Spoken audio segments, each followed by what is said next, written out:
Good evening. It's Wednesday, and you're watching Within the Frame. I'm Kim Do-yeon, filling in for Kim Bo-kyung.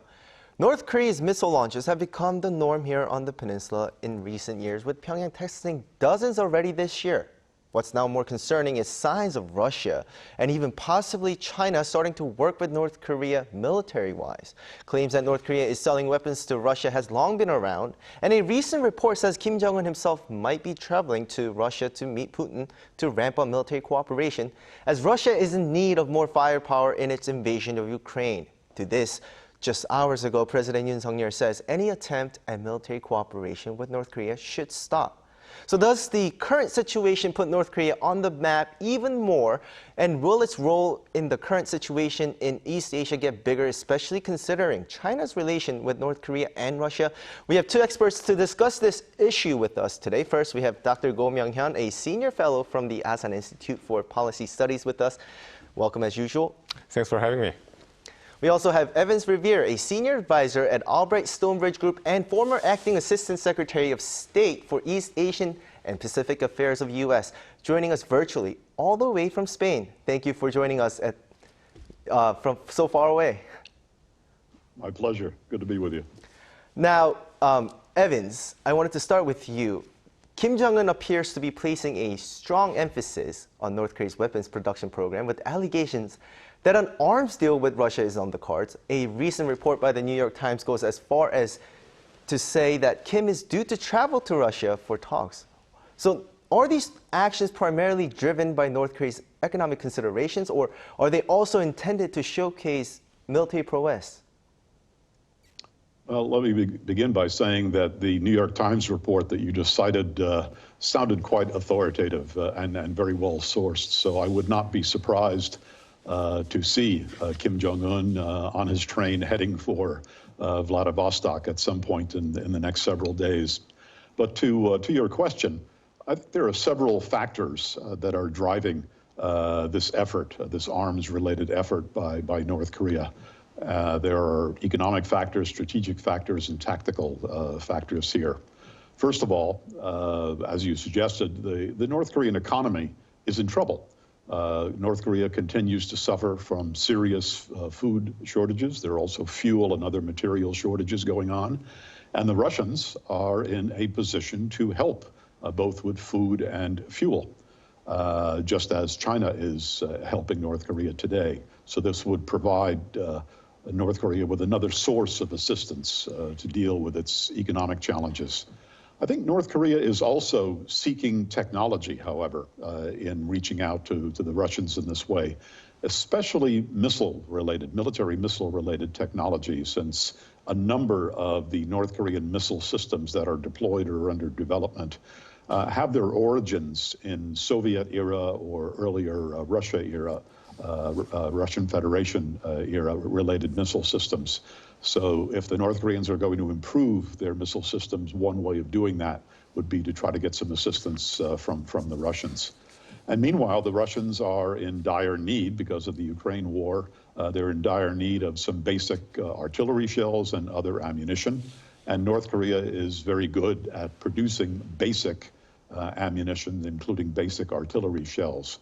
And by providing such military assistance to the Russians, the North Koreans, I think, would strengthen their relations with Moscow and thereby perhaps ensure that Russia will continue to support North Korea in the UN Security Council, for example. And finally, both Russia and North Korea, I think, have a shared interest in keeping the United States off balance. And by providing ammunition to the Russians, where they would use it in Ukraine, and in providing that ammunition, the Russians, of course, would help keep the United States and NATO off balance. And the North Koreans, of course, would send a shot across the bow, so to speak, of the United States by indicating that it has other options, including military options of cooperation with the Russian Federation. Right. Now, Dr. Go, so building on from this, talking about military cooperation, there are reports suggesting a potential joint North Korea and Russia naval exercise.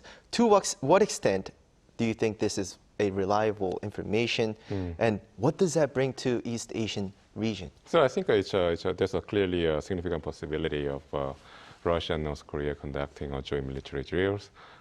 We know that Kim Jong-un has been inspecting the naval facilities in the last couple of weeks, and this could be a point towards the possibility of having this exercise. But at the same time, Russia has been kind of ambiguous about this, even though Shoigu himself, the Minister of Defense of Russia, has been hinting at this here and there about this some sort of a joint military exercise with North Korea, even involving China. But then officially Russia has neither confirmed or denied this. So I think there's probably an objective behind this, which is that as Evans has said, Russia or North Korea might want to keep not just the United States but also Korea and Japan off balance by creating this uncertainty about tightening relationship between North Korea, Russia, and China. But then at the same time, I have to understand that embracing North Korea could be quite toxic, even for a country like Russia, which is right now in a desperate situation because of the war, stalemate taking place in Ukraine, as well as the fact that Russia is one of the most isolated countries in the world at the moment. But then in the long run, it will be in the interest of Russia to embrace North Korea to this extent. So I think this is another side to this equation. So there's no incentive for Russia to embrace North Korea because of the logistic issue of having the artillery shell supplied by North Korea for the war in Ukraine. But at the same time, in the long run, diplomatically speaking, it's in the interest of Russia not to embrace North Korea. Right, and you bring up a good, interesting word, toxic, right? And in terms of long run. And just in time, President Yoon is at the ASEAN summits, and he says that anyone that works with North Korea in terms of military should stop, right? So, and he also, even before that, said North Korean threat is not just to South Korea. It's to ASEAN members as well. So how are ASEAN members actually taking this, do you think? And what do you see the reaction from ASEAN members? So I think ASEAN members are I think, for example, in the ASEAN, its membership is very diverse. Different countries in ASEAN in the groups have different opinions about the ongoing war in Ukraine. Some countries, such as Indonesia, sounds a little bit more neutral about the war, seems to be friendly towards Russia, whereas some other countries are not. But then I think there's a common perception in ASEAN that if you take Russia out and you look at the alignment between the three countries here, North Korea, China, and Russia, there's this understanding that could be threatening not just to the Northeast Asian countries like Korea and Japan, but also to ASEAN countries in Southeast Asia, especially China. I think China recently released a map, an official map, that shows the entirety of Chinese territory, and that includes, in fact, the 9 dotted lines that includes most of the South China Sea, which is also claimed by the ASEAN member states of the ASEAN group, so such as Malaysia, Vietnam, and the Philippines. So I think that really heightened the level of threat perception among the ASEAN members, not about Russia per se, but about China, which is a big part of this alignment that's taking place right now. So I think in that sense, I think President Yoon's speech that outlined this changing landscape and the need for the democratic and free states to join together to face up this threat collectively probably had some echo, and then I think had some good reception there.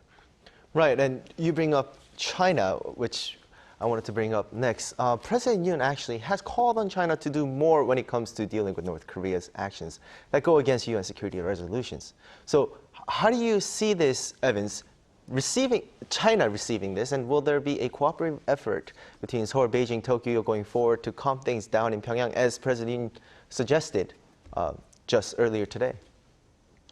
I don't believe the Chinese are particularly interested in helping the Republic of Korea right now in the UN Security Council, nor do I think that they're interested in helping the United States in the Security Council right now.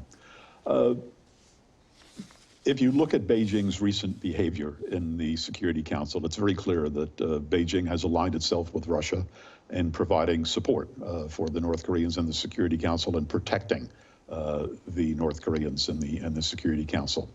The PRC has long since made a strategic decision to strengthen its relations with Pyongyang, and that's being manifested in Chinese behavior for the last, I'd say, 4 years or so.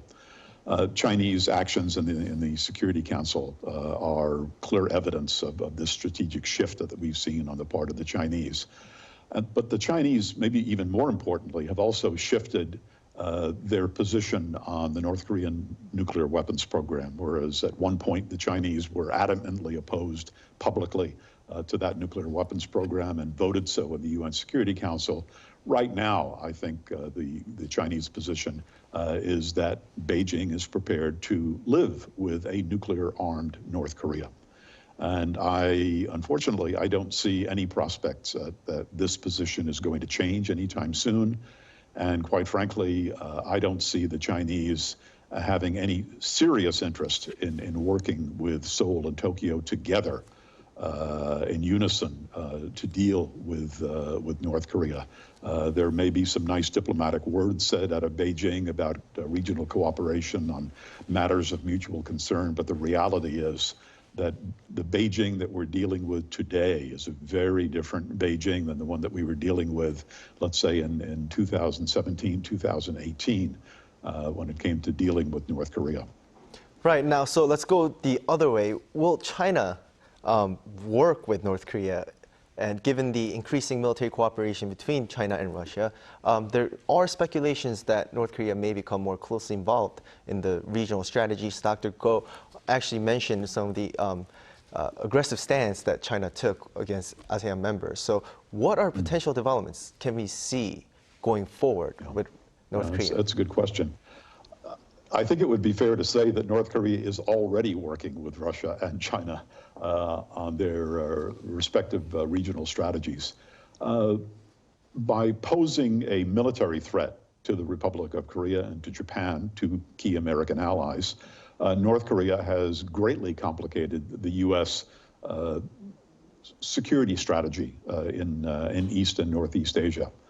By moving closer to Russia and China, what the North Koreans have effectively done is to enlist the aid of the PRC and Russia in undermining and even ending the former consensus that existed in the UN Security Council when it came to dealing with North Korea.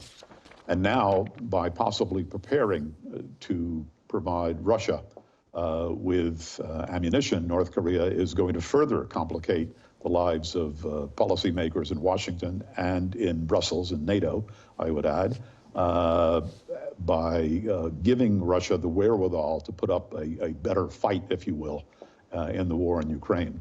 And then finally, going back to the point that you made earlier, if these reports of trilateral military exercises among Russia, China, and North Korea are accurate, and they may be, if that is the case, then we're going to see a further evolution of this trilateral strategic cooperation in the region, in the East Asia region, and perhaps beyond, and that's something to keep our eyes on. Right. Now, Dr. Go, I wanted to talk about North Korea specifically now. Last week, we saw it test cruise missile and claiming that it was successful, but South Korea's JCS says it was not all that successful. So, as in your point of view, with the recent launches, have North Korea's missile capabilities actually advanced in recent times? So, yeah, most definitely. I mean, we know that North Korea's missile capabilities is progressing by leaps and bounds, and we have seen this in the last 3 or 4 years. And what North Koreans are trying to show now is it's less about technical maturity of their missile systems, more about the implementation or deployment and actual operational deployment of their missile systems. And that was exactly the objective behind the recent so-called nuclear attack test. So what North Koreans did this time, by launching these 2 cruise missiles, which are which they have done before, but whereas before North Korea launched these cruise missiles to show the technical maturity or completeness of their development of their cruise missiles, this time around they wanted to show how fully operationally deployed this missile happened to be.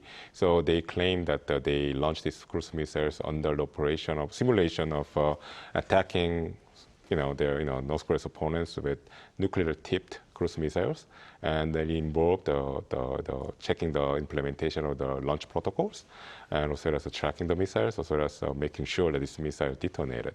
But then this time around, they didn't use the actual live nuclear warhead, obviously. What they used is a test warhead. And so they claimed the test happened to be successful, and they showed photographic evidence of that with an explosion in the air. But the reason why the Korean Joint Chief of Staff claims that the test hasn't been that successful is because North Korea claimed to have launched 2 cruise missiles, which independently succeeded in exploding. But then the South Korean military has only observed 1 successful explosion. So this still shows, I mean, definitely there's a reason to trust the South Korean side more than the North Korean side in this case. And then I think the reason what this episode shows is that even though, despite the fact that North Korea has claimed having achieved the maturity with their missile development, there's clearly some way to go in terms of perfecting their technical sufficiency. So I think that's what the Joint Chief of Staff is pointing at. Right, and as someone that followed along this side of the story, would you say it was a fast advancement in the recent years, or? This is where I think we suspect that Russia had a hand. So I think many watchers of North Korea's missile development clearly see there's an inflection point in the history of North Korea's missile development. We will say that it happened sometime between 2016 or so. Before that, North Korea followed a very slow trajectory of missile development with many failures. But for some reason, for whatever reason, after 2016, North Korea has been not just been able to advance their missile program rapidly with much higher success rate with their tests, but also they've been able to deploy and showcase a large variety of different missiles. North Korea right now possesses 3 different types of intercontinental ballistic missile. So in a country with such constrained resources such as North Korea, it wouldn't be economically efficient for them to develop 3 different types of very expensive ICBMs. But for some reason they are able to do that. And then given the similarities between the Russian missile designs and the operational capability with the North Korean ones, it's very possible that the Russians are getting very active assistance from the Russians. Now, Evans, I wanted to kind of speak to you about on the high level. We're talking about the practical missiles, but is there a message behind all these provocations recently? So what are the reasons for North Korea's recent provocations? And what strategic objectives do they aim to achieve through their recent series of these launches? I think it's important to see what these North Korean, the context in which these North Korean activities are taking place. They're taking place in the context of the resumption of these very effective large-scale US ROK military exercises. And I've been a big supporter of those exercises, and I'm glad to see them resumed. Pyongyang is not so happy to see them resumed. And when the United States and the ROK carry out these military exercises, the KPA, the Korean People's Army, the North Korean People's Army, is compelled to respond. They have to demonstrate their readiness, their capabilities, and their strength because they don't want to be seen as being military pushovers. But that's actually one of the advantages of conducting these large-scale exercises, because when we conduct these exercises, it puts a strain on the North Korean military. The KPA has to use scarce fuel and other resources. The exercises that they have to carry out cause wear and tear on their equipment. They break equipment, et cetera. And so by using missiles, by carrying out these exercises, this is actually placing a strain on the North Korean military, and that is a good thing. But in terms of strategy, one of the things that Dr. Goethe has pointed out, I think is worth underscoring here, and that is some of those recent exercises were specifically aimed at dry runs of nuclear attacks on the Republic of Korea and occupation strategy for South Korea. If nothing else, this tells us that the time for any illusions about North Korean intentions is over. Right, and also speaking of messages, another military parade is expected to take place on the 9th of this month, marking the 3rd one just this year. So what can we anticipate from this parade in terms of its significance and the content? Well, in addition to the martial music and the nighttime displays of equipment, it'll be interesting to see if there are any speeches given. It'll be interesting to see what specific array of equipment that they're rolling out. There's always a message in the types of equipment and how many of the various gadgets that they demonstrate. And so these things will all bear careful watching, but I don't know that it's going to tell us anything more than we already know about North Korean capabilities and North Korean intentions. Right, and certainly be cheaper than launching actual rockets. Indeed. Right. So speaking of this 9th of September, do you expect more provocations from North Korea to celebrate. Well, Yeah, exactly. speaking to of, mark the, to yeah, that's right. to reserve Yeah, the mark the Yeah, occasion. yeah. So we've been expecting North Korea to test the Cholima space vehicle for a while, but then for some reason it's not taking place. I mean, realistically speaking, it's probable that the North Korean leadership came to the realization and accepted the reality that they haven't achieved a sufficient technical development to successfully carry out the launch of the space vehicle. So maybe they're postponing it again. But then, they can make up for it by launching more like a tested and proven system, such as their Hwasong-18 intercontinental ballistic missiles, to mark the anniversary of and celebrate the anniversary of the foundation of the republic. But then.